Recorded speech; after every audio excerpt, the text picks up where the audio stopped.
Good morning. I'm Amy Dalrymple. My pronouns are she and her, and I'm a member of this congregation and also a worship associate at the Unitarian Universalist Area Church at First Parish in Sherburne.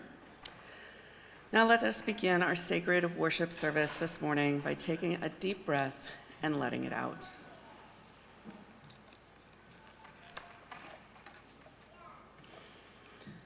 Welcome to this loving community. Come in bringing all of who you are.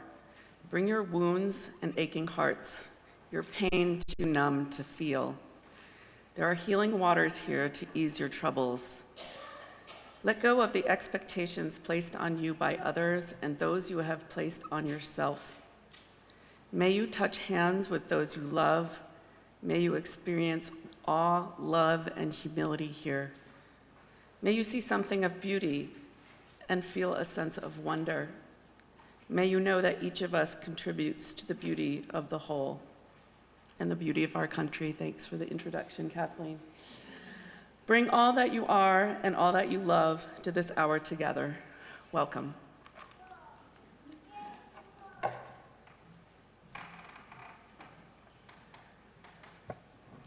Good morning, friends.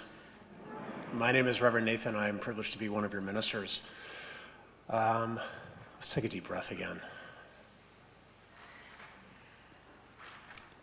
You'll notice on the pulpit here, these beautiful red flowers, you see them?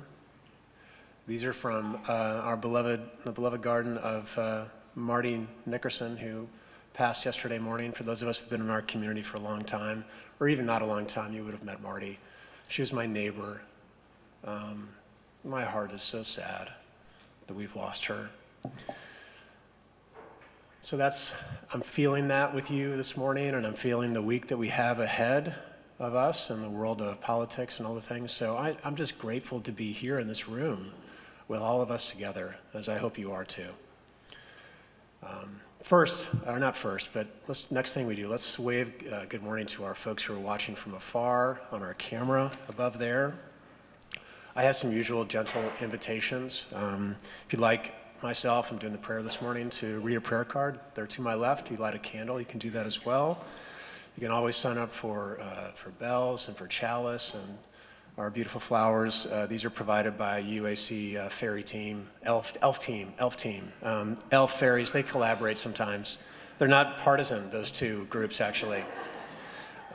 There's an area in the back for our young people, young in age and young at heart. We welcome all ages and all noises and all expressions of energy. To have a noisy community means that we are a vibrant one and a multi-generational one. We'd also love, if you're new this morning, we know it takes sometimes a lot to come to a new place. So there's a blue card in your pews. Some folks can hold those up. You just fill that out, and when the welcome team members come by and put it in, just put it in the basket so that your staff and your ministers can welcome you, and you can get the most amazing weekly email that you've ever received in your life that Kyle Belmont puts together. And then you're invited to join us after worship for a coffee hour and food. And this morning is our second lunch and learn, okay? That's right, and there's going to be all kinds of goodies downstairs. Reverend Joe has been working hard to get it ordered, and Roche Brothers is delivering things while we're here in worship together. This begins roughly around 12. It's going to go to 1:30. There is childcare. So there are going to be three choices for us. Joe's going to have space for folks to, Nathan, come on, scavenger hunt and community art project for all ages. That sounds pretty cool. And then Ian's doing a thing for election feelings, in case you have any. And then so Ian's going to be all the way in the corner in the changing room. Or, no, I'm sorry, you're going to be in the Alliance Hall, aren't you? Downstairs, yeah. And then Joe's going to be downstairs as well. And then Molly House is going to do a really cool poetry thing. So there's three things that you can choose to do. And if you don't have time, you just want to have some food, do that, all right? We're feeding you. Your community's feeding you. It's a ministry of food. It's a better thing than that. And then this week, our sanctuary, this space that's held generations of us for generations and years and years and years during times of change and turmoil and stress will be open during the week, during the day, roughly like 9:30 till about 3, Tuesday, Wednesday, and Thursday. And then Thursday night, your ministers are going to lead and hold space for us just to, again, to feel our feelings and be together in the sanctuary is our initial plan. So you're invited to come to that at 7 o'clock on Thursday. Okay, my friends. And we want to welcome and thank Hank and Elias for doing our tech this morning. Thank you, Elias and Hank. Elias is one of our young people, and he knows way more technology than all of us adults combined. So he's doing terrific. I'd love for you to welcome and greet your neighbor and say good morning.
Listen more often to things than to beings.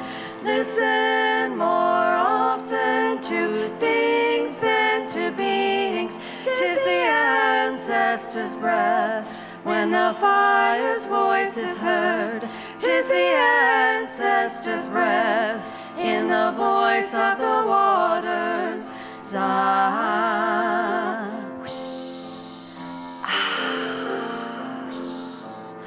Those who have died have never, never left. The dead are not under the earth. They are in the rustling trees. They are in the groaning woods. They are in the crying grass. They are in the roaring rocks. The dead have not under the earth. So listen more often to things than to beings. Listen more often to things than to beings. 'Tis the ancestors' breath when the fire's voice is heard. 'Tis the ancestors' breath in the voice of the waters. Sigh.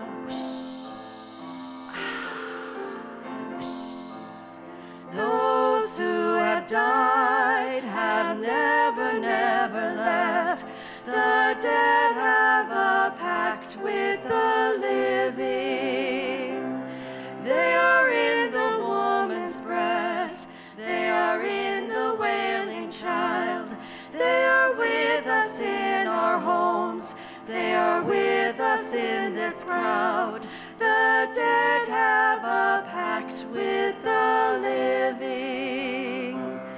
So listen more often to things than to beings. Listen more often to things than to beings. 'Tis the ancestors' breath when the fire's voice is heard. 'Tis the ancestors' breath in the voice of the waters. Zah. Za.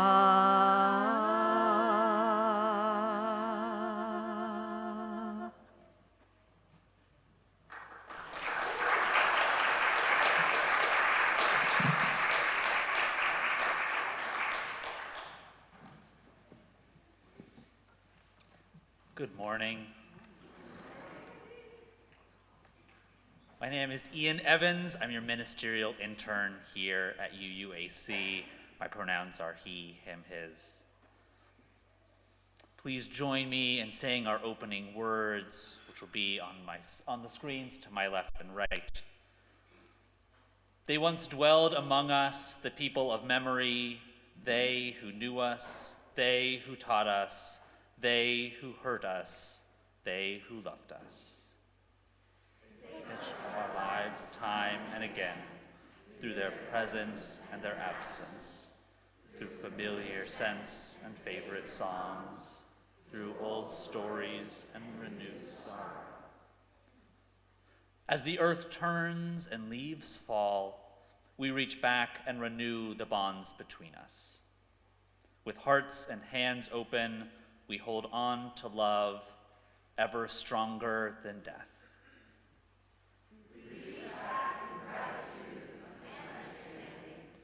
Without our time together, the pain and the joy, we would never be who we are today.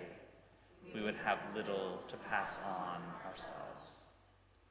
Without fear, without thanksgiving, and with hope for all that awaits, we remember those who have gone before.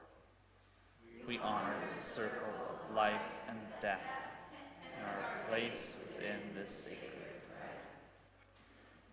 Please stand as you are willing and able and join us in our opening hymn, number 103, For All the Saints.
We invite you to remain risen as we light our chalice. I invite forward Joshua Andrus to kindle it for us.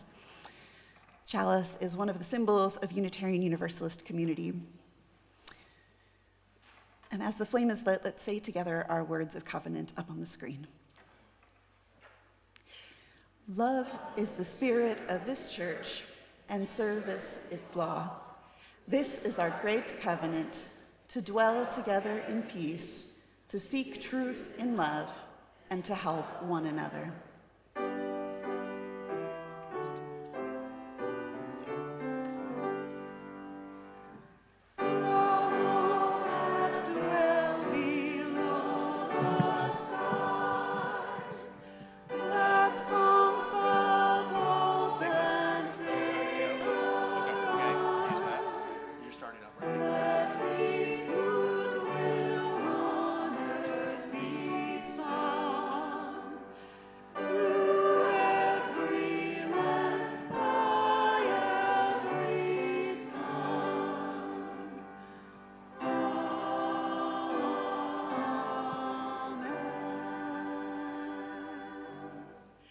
You may be seated.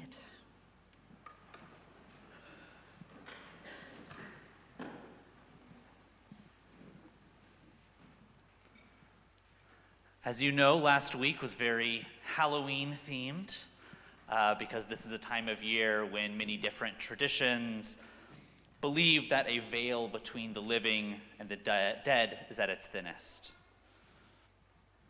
Sometimes in more secular spaces we call that Halloween, but other traditions include Samhain in the pagan tradition. Halloween, which comes from All Hallows Eve, then All Saints' Day, All Souls' Day in many Christian communities, and Dios de los Muertos in Mexico. It is a time when we are invited to remember and honor those who we have lost and to bring them close. This morning, we're going to have an opportunity to build an altar together in remembrance of those who've died. And as we together honor all of the souls that make up our cloud of witnesses, those whose lives and whose loves we carry with us. Up here on the altar, we'll have bowls of salt and a big bowl of water here in the center. The salt and the water representing tears of loss or of grief, or tears whose source was love. Tears that allow us to release and heal and feel. So as you wish, we invite you in a moment to come up to the altar, whether you've brought a picture or not of a loved one, and you can take a little bit of salt and drop it in the water, representing both the grief and the love that's in our hearts. And once the salt dissolves in the water, we can't really see it anymore, but it's still there. And just as our loved ones are physically gone, we still carry their love in our hearts. They're everywhere still. If you're joining us online, you're invited to gather your own water and salt to participate in the ritual and set those photos of your loved ones nearby so you can rest your gaze on them.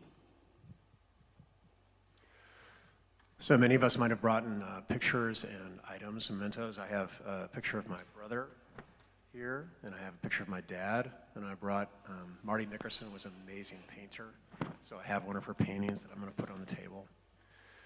So we brought many things, and we have many memories. So whether you brought anything or not, I invite you to call to mind the person and the people that you're thinking of this morning. I want you to picture their face, and I want you to hear their voice. And just let yourself rest in the memory for a moment.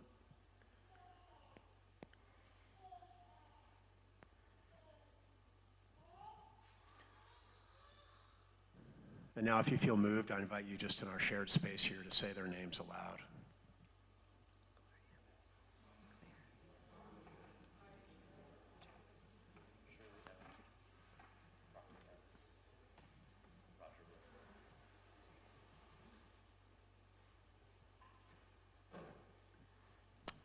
Friends, we are surrounded by a cloud of witnesses, a community of ancestors.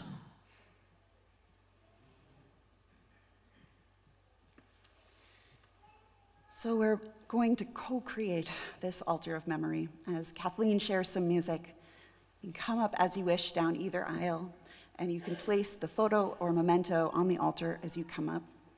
And even if you didn't bring something, you're welcome to come up and take a pinch of salt and drop it in the water. And as you remember, use it as a moment to remember those who are no longer with us physically, but those whose love we still carry. And if coming up here to the front is going to be a challenge, one of us are happy to bring you some water or salt to you in your seat. So just raise your hand as the ritual gets going. We welcome you now to come and help us build this altar of remembrance.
Let us pray together. Spirit of life, we bring together the salt of our tears to this table. We're so grateful for the opportunity to be together here in community as we hold our beloved memories of our beloved lives, all these names and faces and people and stories and memories and experiences and joys and hard things. This table and this sanctuary holds it all. So invite us now to take one deep breath in. And let us keep on breathing together. Amen.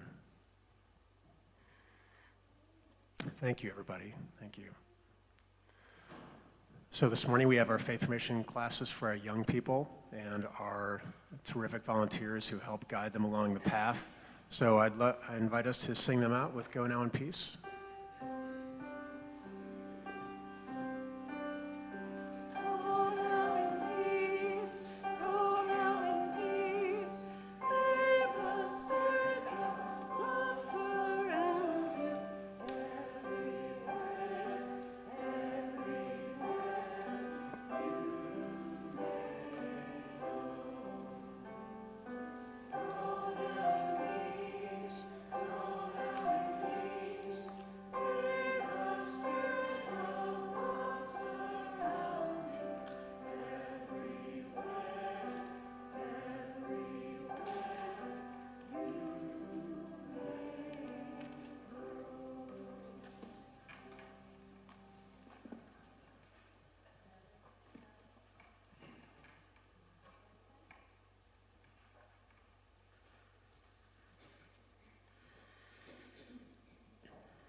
Friends, here we are in this community of care. Let us draw together into our center. Just be here. Feel your body where it is. Listen to the sound of your breath. Feel your heart beating.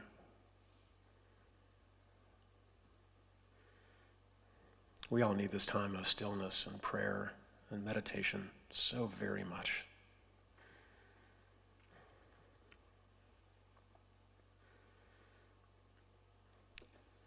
I invite us to sing or simply to listen to our prayer hymn for this month of November, meditation on breathing. Our words are on our screens for us.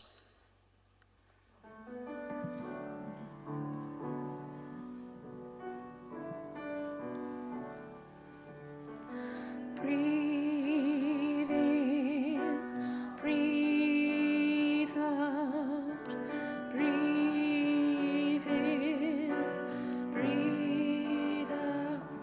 When I breathe in, I'll breathe in peace. When I breathe out, I'll breathe out love. When I breathe in, I'll breathe in peace. When I breathe out, I'll breathe out love. When I breathe in, I'll breathe in peace. When I breathe out, I'll breathe out love. When I breathe in, I'll breathe in peace. When I breathe out, I'll breathe out love.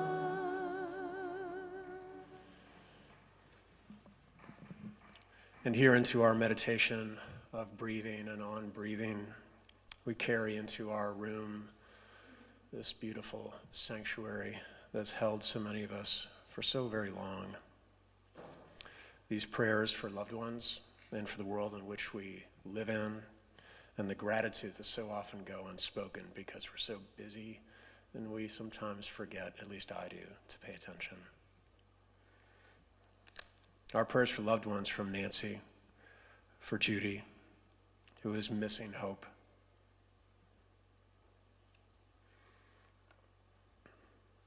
From Carrie Cuniff, a prayer for Nate Kavanaugh.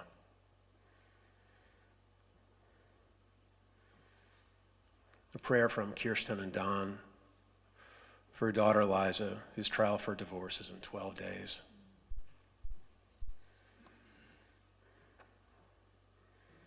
Friends, for these names, I invite you now to offer into our space here anyone else that you'd like us to hold this morning.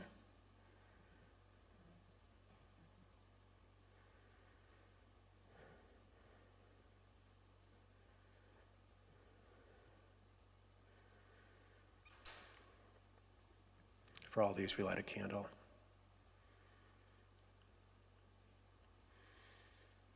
I invite us now to look out our clear windows to the blue sky, the leaves that have fallen here in the season of November 2024. A prayer goes out to this one United States of America this morning for this week and for the weeks beyond it. For peace and for an easing of anxiety.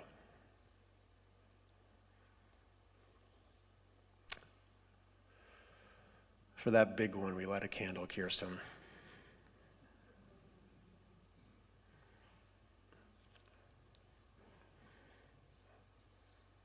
Our monthly theme for November is grace, which simply means unearned gift. That's what the word means. So here in our space for gratitudes, we have so many. From Gage, gratitude for the life of Marty Nickerson. And again, if you didn't come in before, you heard me say that these are flowers from her garden. Gage says, Marty brought me to this church on Music Sunday back in 2007, I think, which now helps me cope with her loss.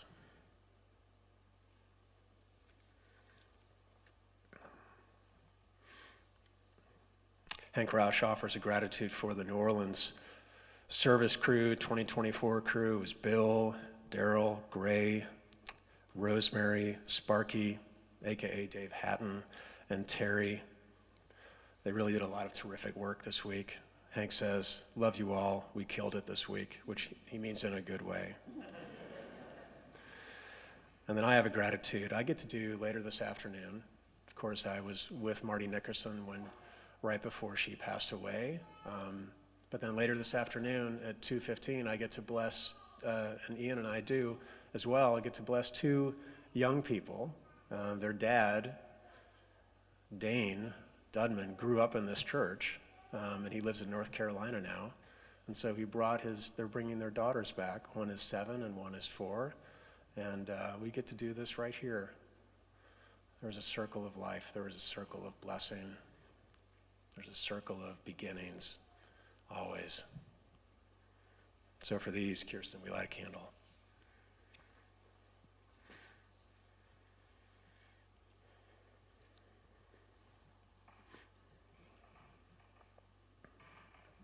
Let us be held once again together in prayer and whatever meaning that word has for you. Spirit of life and longing,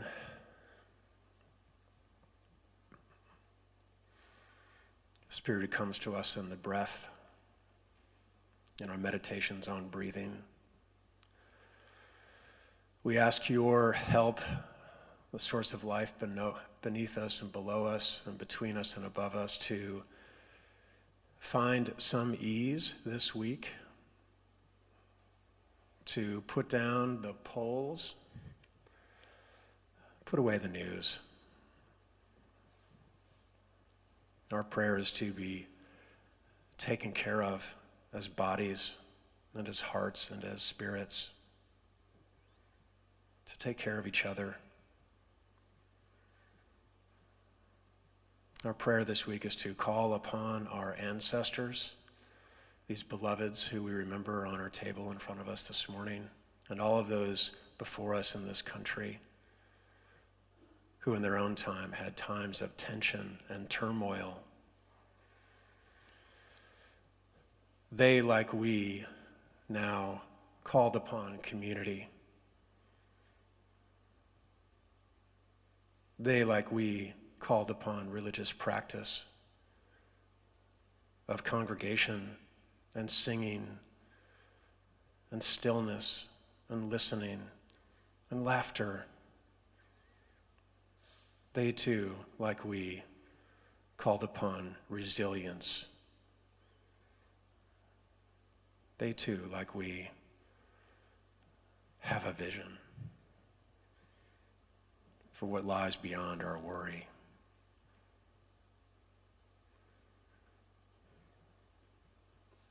Let us be held here in quiet.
Good morning.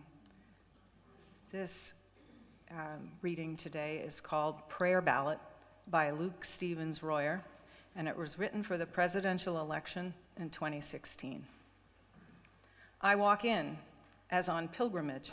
The altar cloths are red, white, and blue. The ushers are the women who've been running these things, who've been running everything since before I was born. I'm handed the ballot like a scroll because the questions seem that important, ancient, and modern of what my God and country ask of me. Who? Who for commissioner, mayor, president? Who for District 8, Ward 7, school board? Who will do justice, love mercy, walk humbly? I make my mark with at least a shred of hope that something good will come from this. And regardless, I remember. The world won't be destroyed entirely by this. The world won't be saved entirely by this. Marking my vote is like kneeling in prayer, because neither will accomplish anything right away. But the purpose of both is to remind me of my deepest hope for the world that I am trying to create. So I rise from prayer and turn in my ballot and remember the who is me and us and we the people. And again, I set to the task that is mine: justice, mercy, humble service in my corner of the small world.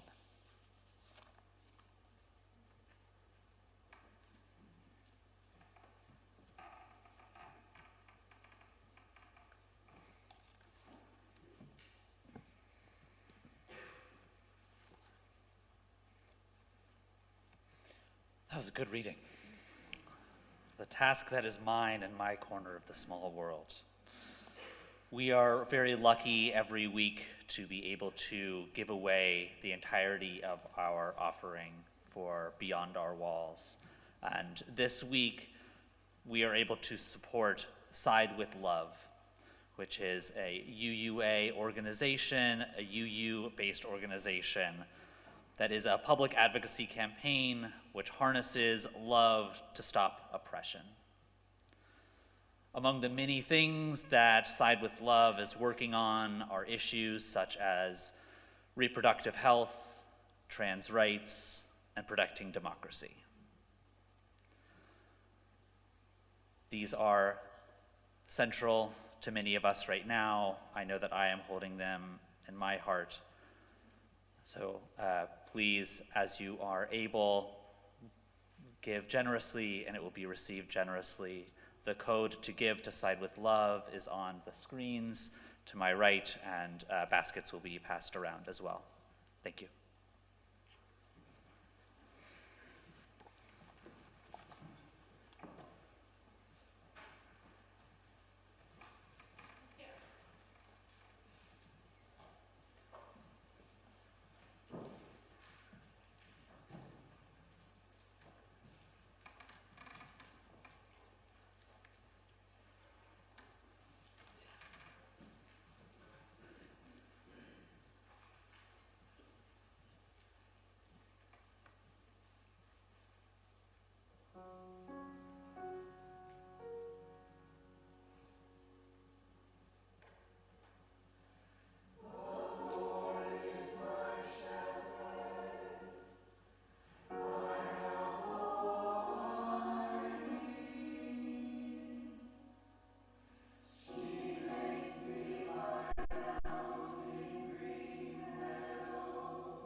Boy, I love this pulpit. Yeah, that's right. Deserves more rounds of applause.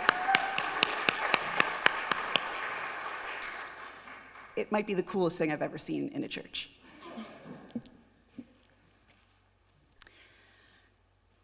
At the end of some long day of, fantastic church work, and after making it through a trafficky drive that tested my kindness and patience as I got back to my home in Boston, I've been settling down to watch some comfort television. Frankly, there's two shows I've been alternating between. I will admit I'm rewatching The West Wing for the umpteenth time for a little dose of the world could be like this.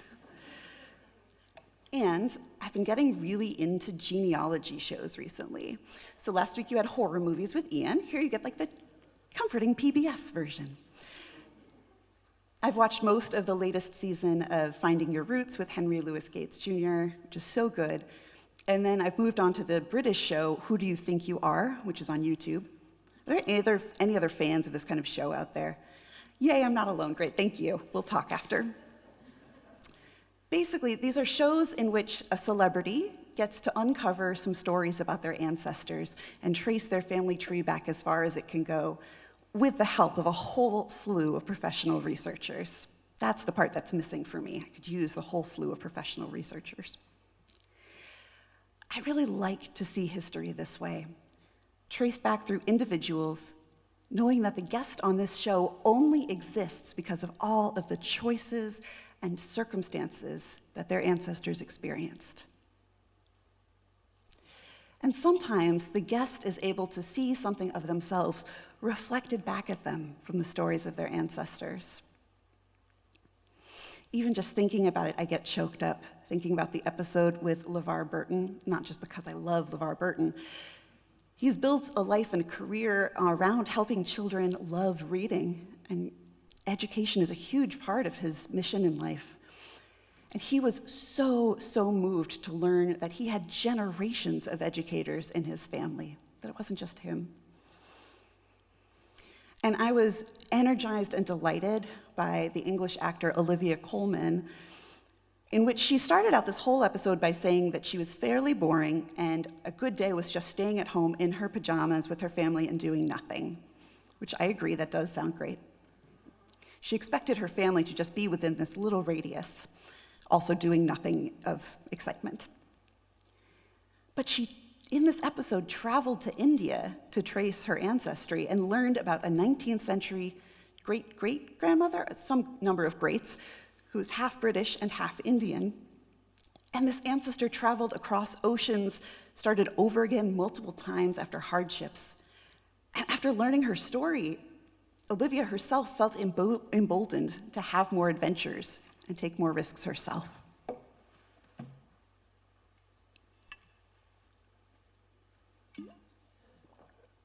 In this time of year, this season where so many cultures have understood that these ancestors are nearer to us, that the veil between the worlds is thinner, what might they have to teach us? If we got quiet enough to hear their whispers, what would they say? I know this question is especially tender when the loss is new, when we weren't ready for the person to be counted among the ancestors yet, if we ever are. And we're holding the loss of our dear congregant Marty so tenderly today. He passed away only yesterday morning, directly on All Souls Day, a day set aside for remembrance and prayer for those who have died. How can a veil be drawn yet between our world and hers? Her voice is still echoing here and in the home that she and Gail shared for so many years. Let's take a breath together. It can be a lot to hold. When I realized, looking at the calendar, that I was slated to preach on the day that was both our annual All Souls Remembrance service and the Sunday before the election, I had several moments of panic about how to hold all of it. And I will say, when I walked past the choir rehearsing this morning, they asked if I was preaching, and someone said, "Bring the fire." It's like, I don't know that I have fire to bring this morning. I have prayers. Now, people feel all sorts of different kinds of ways about this election, and that's as it should be.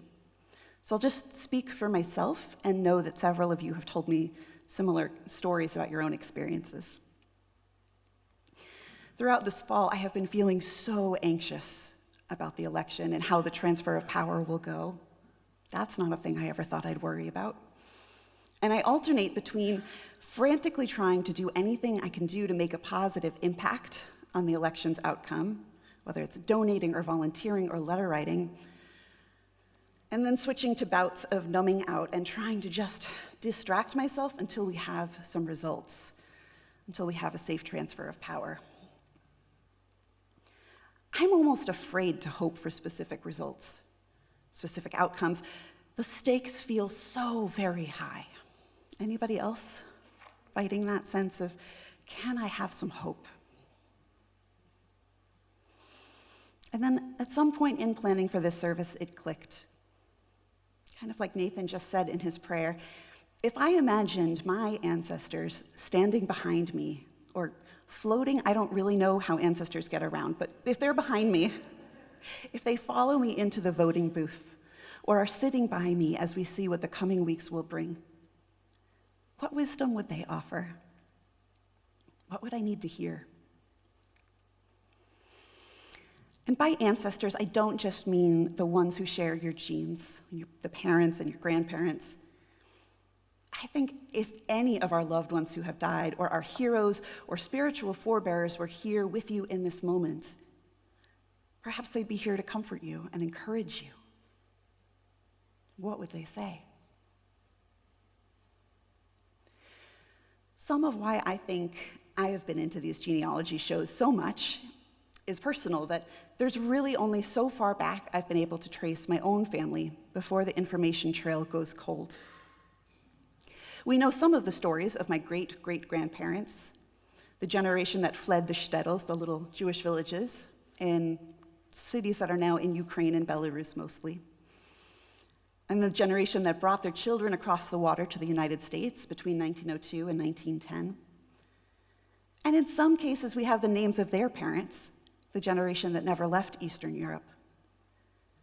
But after the destruction of the Holocaust, there are just so few records available and easy to find. I really mourn the lack of these stories, that sense of where I came from.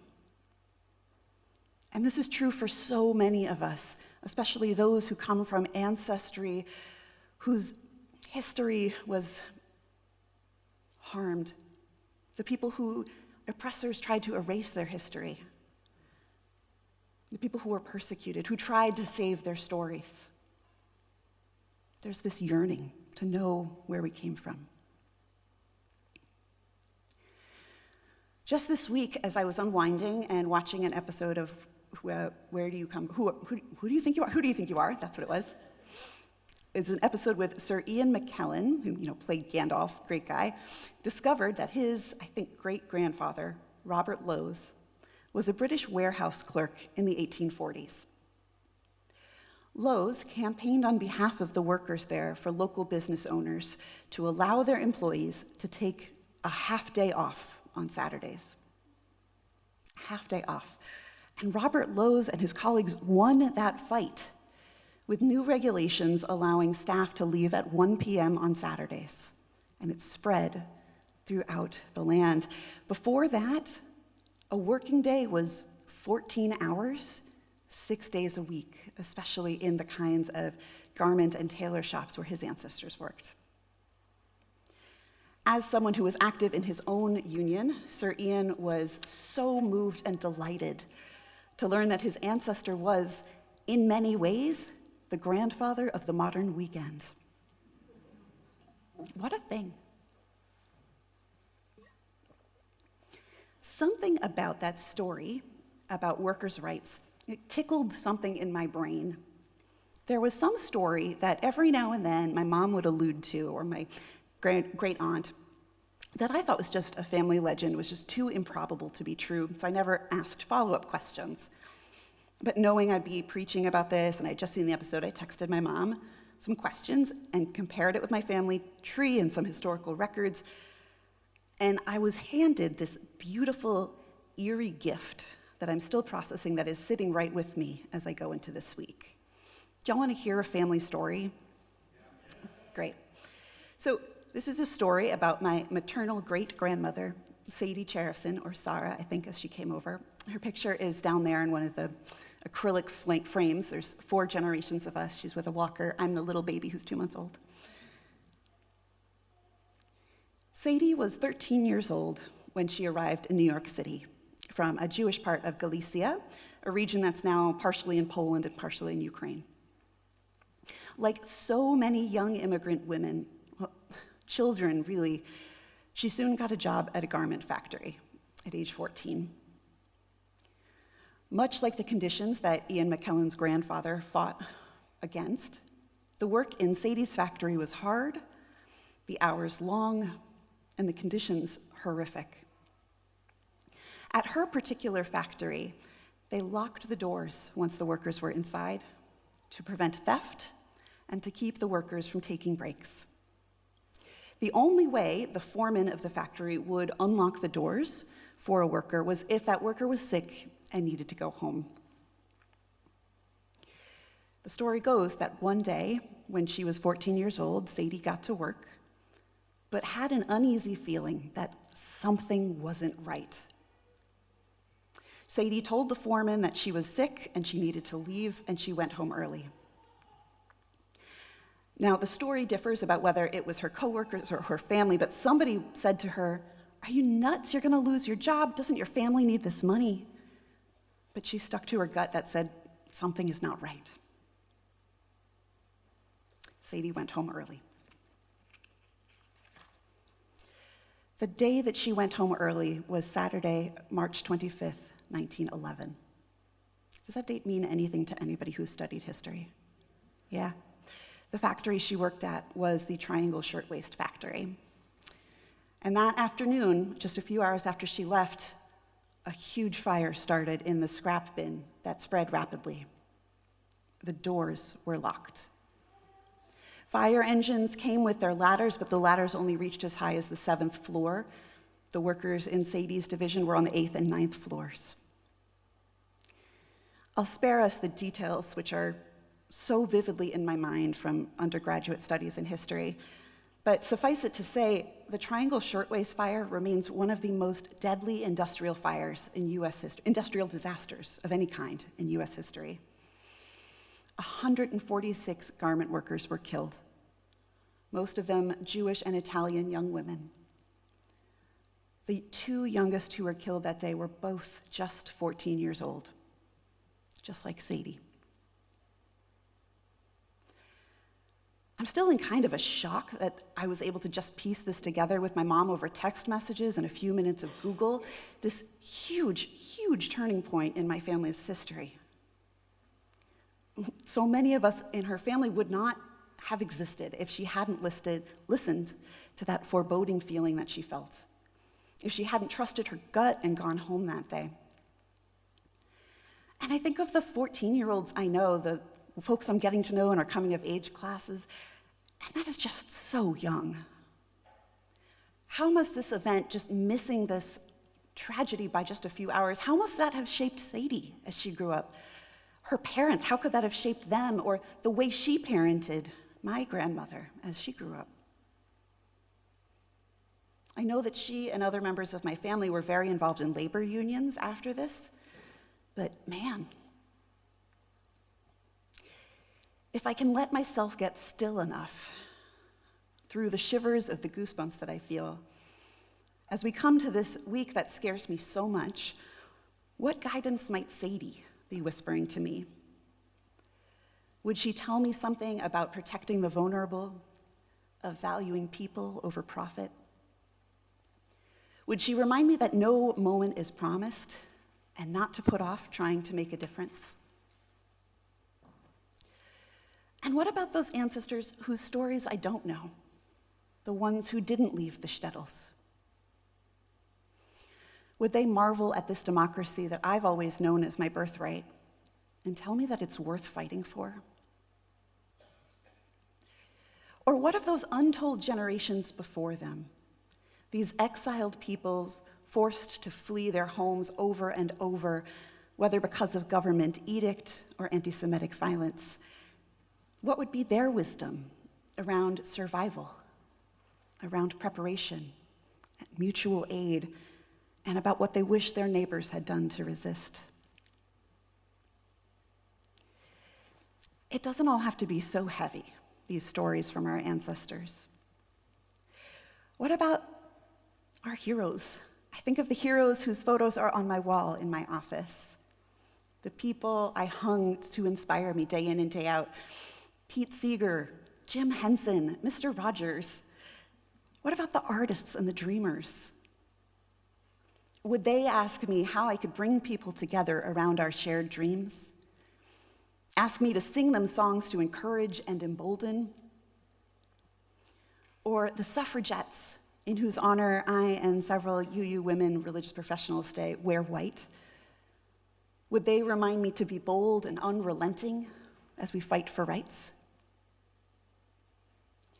If we get still enough and quiet enough, whose whispers might we hear through history? And what whispers might we hear from those yet to be born? I appreciate the way that Paul Tsongas, a former Massachusetts state senator, once said, "We are a continuum. Just as we reach back to our ancestors for our fundamental values, so we, as guardians of that legacy, must reach ahead to our children and their children. And we do so," he says, "with a sense of sacredness in that reaching." If we reach forward in our imagination, in our hope, in our hearts, what are our children and our children's children asking of us? What choices and actions could we make to help us be good ancestors to them? Who is there for you?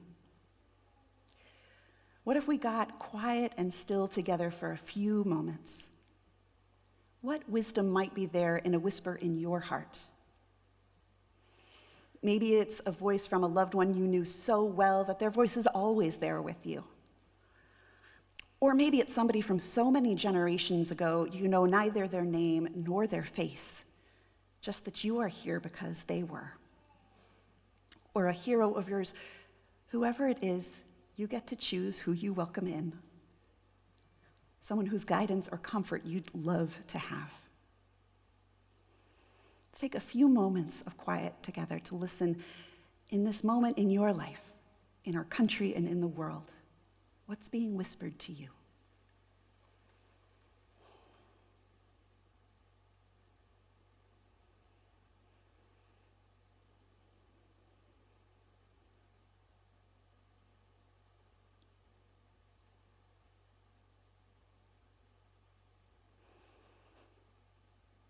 Beloveds, as we go into the voting booth as if on pilgrimage, remember that we do not go alone.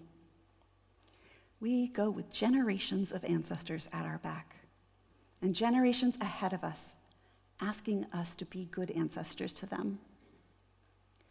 Let us make our marks with the hope that something good will come from this. And regardless, let's remember the world won't be destroyed entirely by this. The world won't be saved entirely by this. And the work won't end on Tuesday. Marking our vote is like kneeling in prayer because neither will accomplish anything right away. But the purpose of both is to remind us of our deepest hopes for the world that we're trying to create. So as we rise from prayer and turn in our ballots and remember the who is me and you and us and we the people. And again, as we set to the task that is ours, justice, mercy, and humble service in our small corner of the world. So may it be.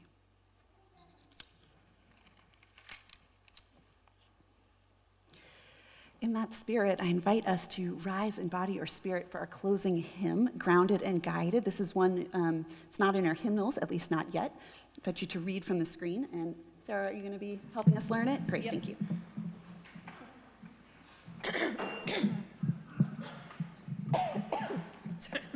Sorry. So there are verses and there's a chorus, and I'm inviting you to sing the chorus, which we'll start with, so you can hear how it goes. The choir is going to help out. And then I'll gesture to you when it's time for the chorus to come back around.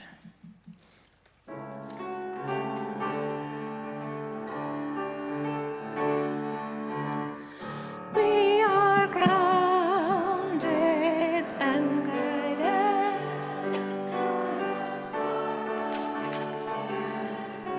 Carry inside, grounded and guided. Bodies of power and pride. The blazing chorus of those who came before us. These are our ground and our guide.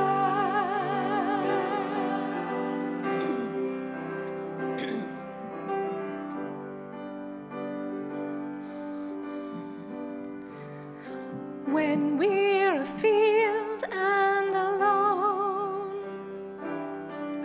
voyaging far from our home, sometimes we envy the trees, rooted and free. When we get lost in our soul, nothing to ease or console, violence of body or spirit, then may we know we are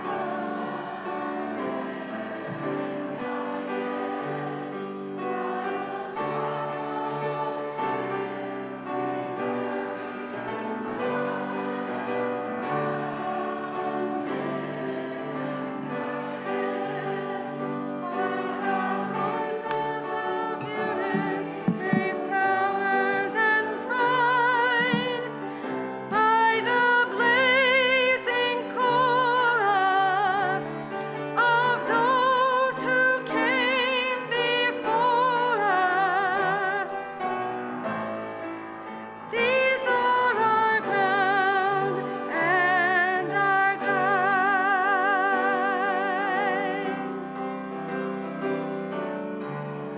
Nations divided apart, the fault line runs through every heart. Still a voice from inside speaks through the pain, standing with sides to explain. Centuries old a refrain,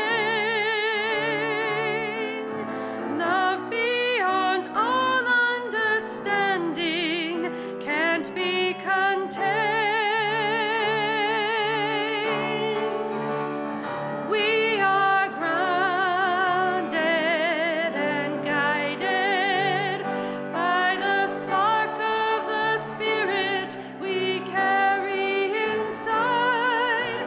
Grounded and guided by our beautiful bodies of power and pride, by the blazing chorus of those who came before us. These are our ground and our guide.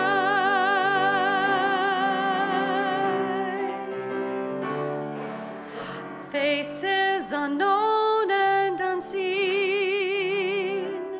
connections hearts are trained at the seams,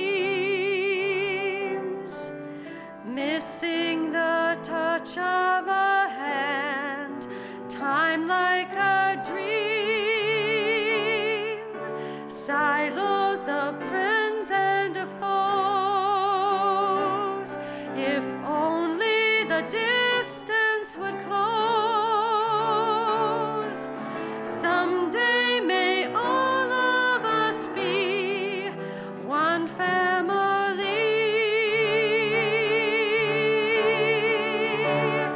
We are grounded and guided by the spark of the Spirit we carry inside.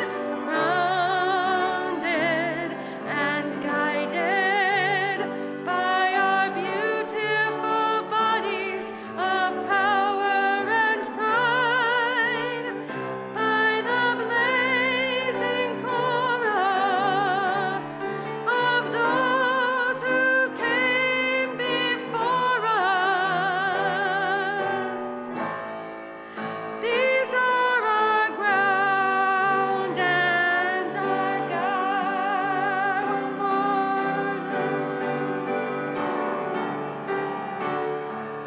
the gazing chorus of those who came before us. Come on.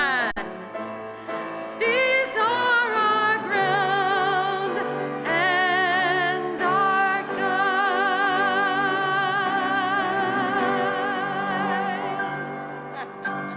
Amen.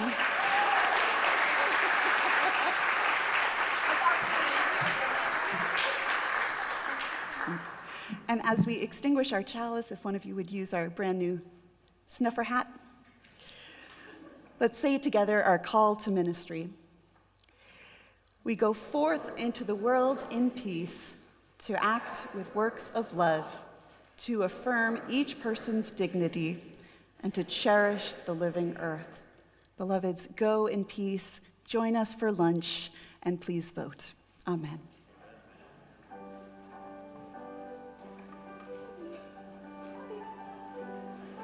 Hi, can you fetch mask?